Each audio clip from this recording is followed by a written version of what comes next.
The dude that Domo Dude was referring to was Roland Barthes, author of Death of the Author. And I'm gonna agree and disagree with him.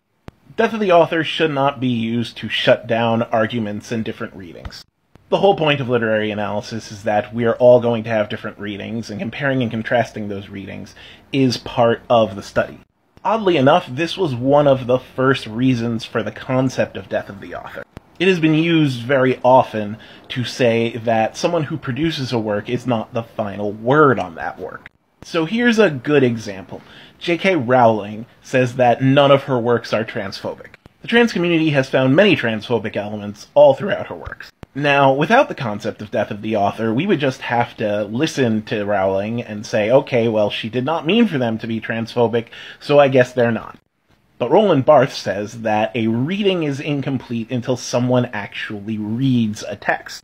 A story does not come together until someone experiences it. And so if the trans community finds transphobic elements in her writing, they are there, even if she says they aren't. That reading is valid. Death of the Author, Rowling's opinion does not matter. The reading is valid either way. Now this applies to anime and manga too, it just applies to several different authors. Every artist, every writer, everyone who has a hand in it can say something about the production.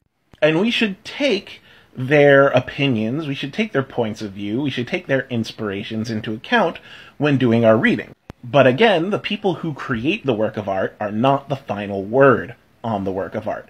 The readers are. The people who are experiencing it are. So using Naruto as an example, Kishimoto has been accused of being a little sexist.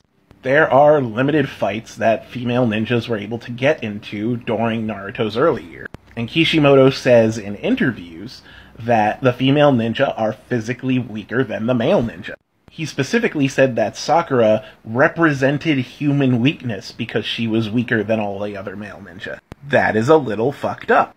But then he later said, no, he wasn't trying to be sexist with all that. That was just how he saw the character. Showing receipts, just in case anyone doubts me. Pause if you want to read. The concept of Death of the Author allows the audience to read and come to their own conclusions whether or not Naruto has sexist elements in it. Because sometimes authors don't really know what they're creating, especially when there are lots and lots of people involved in a production. All of those people's work coming together might create meaning that wasn't there in any of their individual work. That's why Death of the Author is practically necessary in our current age of media.